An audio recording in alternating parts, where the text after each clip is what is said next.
Bro, sikiza nikwambie.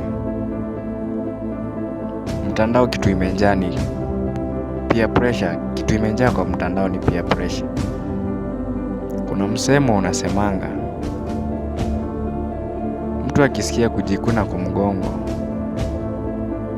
huanga anajikuna kulingana na urefu wa mkono wake. Kwa mfano, nasikia kujikuna hapa, mkono wangu hufiki. Sitaweza, itabidi nimetafuta mtu ama nimetumia bili. Kwa hiyo kitu kwa mtandao ni pressure. Mtu atatokea hapo sijui nini, afanye nini. Wewe uko hapo una pesa, utapoteza pesa zako juu unataka mingi. Unajua kuna msemo unasemanga, unaweza kupoteza 9 ukiwa umeenda kutafuta ile moja ya 10. Na hiyo ndio imejaa, watu wengi wamepoteza ya 9 wakienda kutafuta 10. Hakuna haja ya mambo mengi. Usikuwe na peer pressure, acha wafanye kenye wanafanya. Wewe ipo siku yako itafika, pia nayo utafanya. Acha mtu tu. Nilikuwa nimepitia kwa mtandao siku moja juzi hapa, nikaona The Mziza's family amepost nini kwa billboard, ameweka hapo familia yake. Nikaona DJ fulani hapo pia naye ameweka mke wake.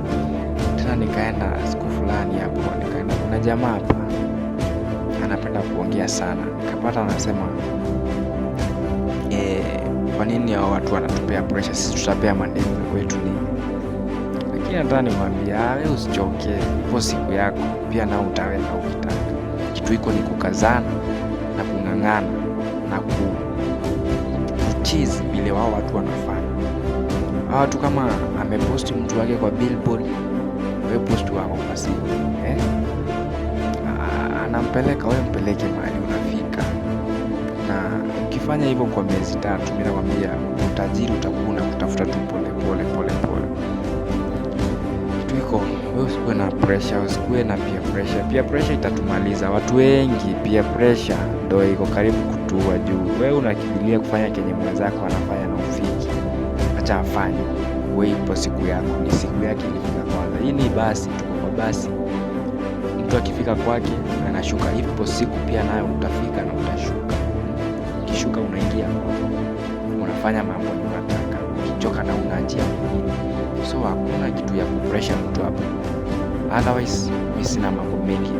Jaribu kushare, like, kusubscribe na comment hapo. Nimengojea comment zako na nitashukuru pia.